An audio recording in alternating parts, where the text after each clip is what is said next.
Hi. For those of you that don't know me, my name is Dr. Lisa Brewster.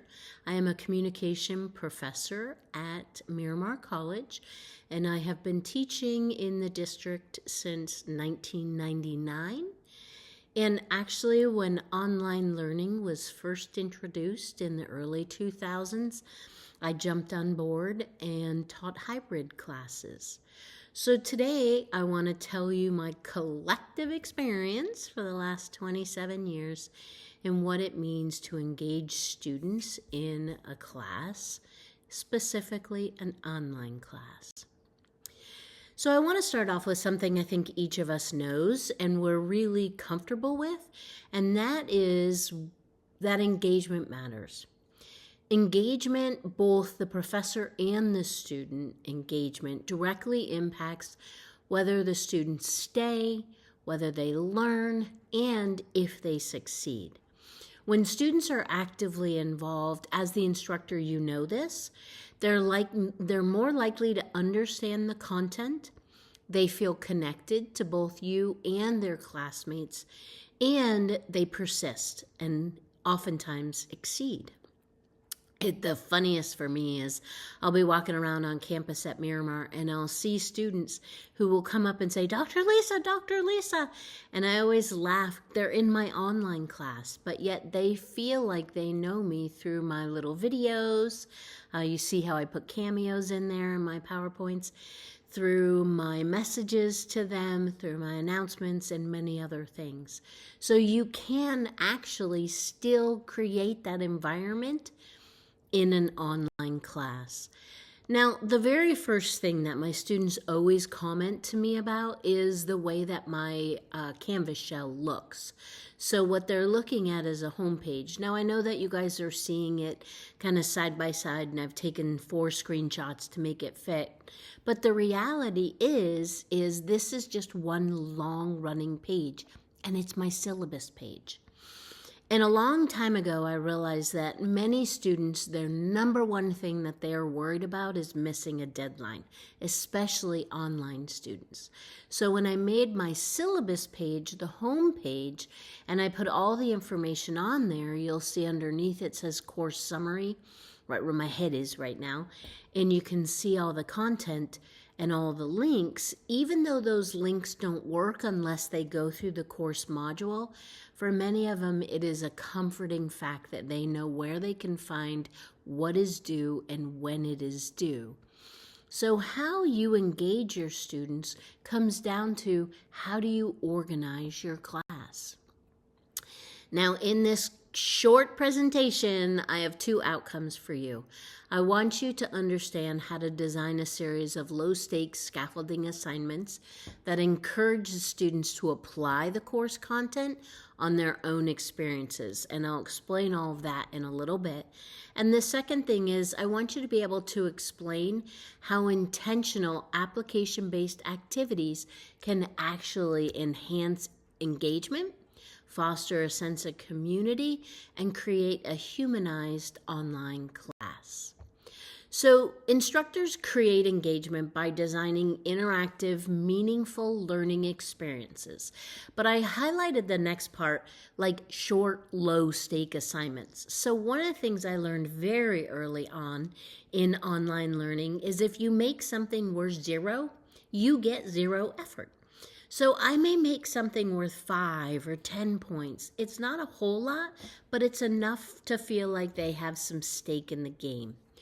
So we want to make sure that our students are connecting to the information, and I know in my class that's much easier, being that I teach interpersonal communications and intercultural communications. But I have 3 things that I really want to focus on building engagement. I talked about it a little bit briefly, but make sure you have a purposeful design each week in each module. Make sure that you have the opportunity for students to personalize posts relating their life to the content. And then have you thought about a weekly team summary? So let me start with purposeful design. Each week, my students know the very first page they're going to come to in the learning module is something that looks exactly like this. I give them kind of a brief introduction of the week and tell them which outcomes I'm going to connect to. This was week 1, so there were no outcomes. I also then go over the expectations that I have for them in the week. Then I give a brief 100-word summary of the assignments that they have for the week. And then I have the links to the required readings, supplemental readings, required videos, supplemental videos, and I even have a quick podcast that they can listen to help them understand the information. The readings and the videos are required, and I actually throw them in perusal, which I'll talk about in a little bit. But each of these is designed to give the students the information just a little bit differently. Now, be intentional. When you're laying out your modules and you're laying out how you're going to connect your audience, your students, you want to be intentional. Identify ways that you're going to set up for them to actually connect with one another. And then give them a space and a place to highlight the connections they've made themselves. So I do that in my assignments, but I also want to talk about grading practices and consistency, because having this plan in just your assignments isn't enough. You also need to think about how are you going to connect it with grading, and how do you maintain that consistency? So I said earlier that I use perusal, and I put their textbook chapters in there, as well as 10 to 12 minute lecture videos that I have. And my lectures never really cover the chapters that they're reading, because my assumption is they can read them. My lectures actually cover the content that I need them to understand.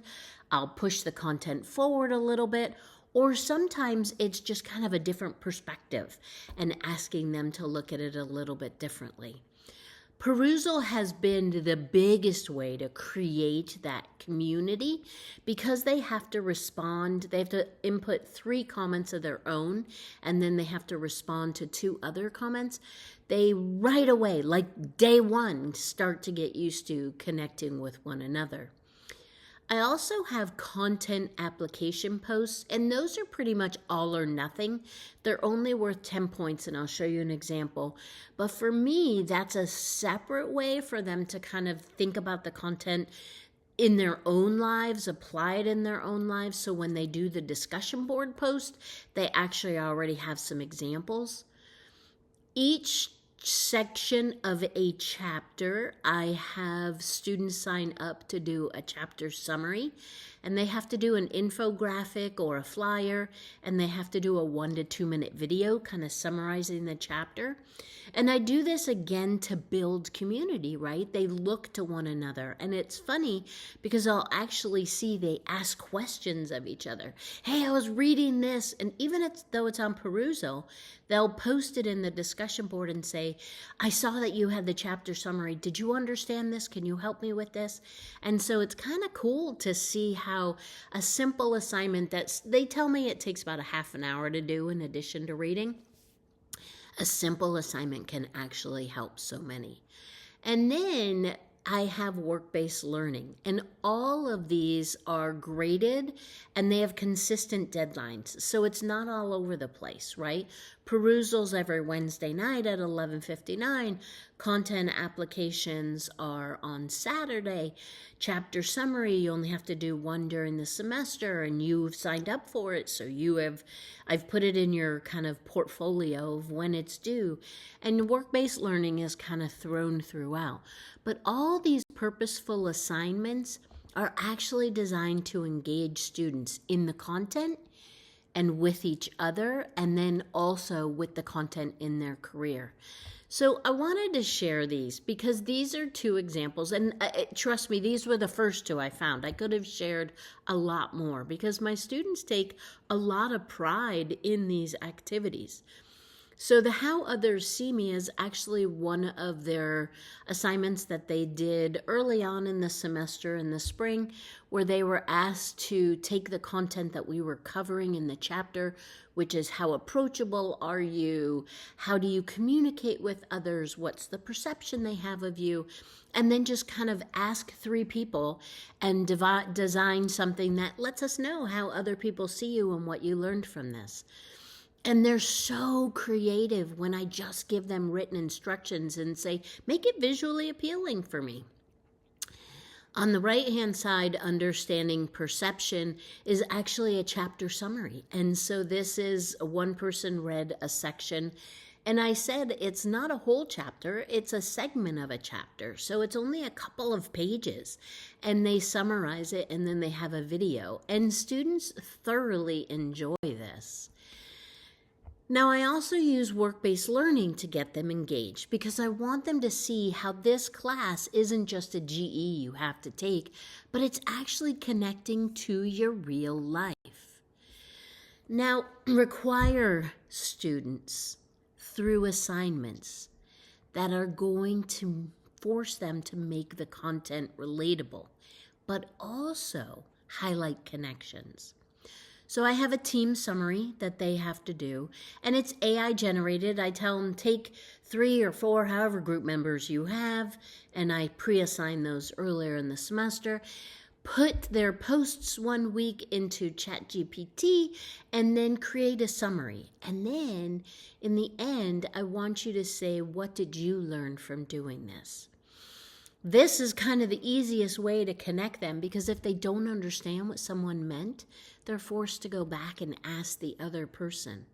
But I also ask them halfway through the class to do a connection, find commonalities. And so again, I just picked 2, the first 2 that I saw, one in each class that I was teaching in the spring. But if you look, like, they've gone back to previous weeks. They've talked about why they connected with this person. They've showed the impact that this has had. I have to tell you, one student, only once in all the years, came back to me and said, Dr. Lisa, can I redo mine? Because I noticed that one student, nobody commented that they found a commonality. And I want to redo mine to make sure that this particular student is acknowledged. This shows me that they don't just do this and then forget it. They do it and they go back. Who commented on me and how they have a commonality with me? They're making those connections. They're making the friends that we want them to. And all the while, I'm creating a clear structure, giving timely feedback, and I'm being a visible, supportive instructor to make sure that they also feel connected to me and motivated to participate. And the very last thing I do at the end of the semester is I ask them just to give me their feedback. Not in anything that they're going to report their name. This is anonymous, but it allows me to see what they're learning and how they're applying.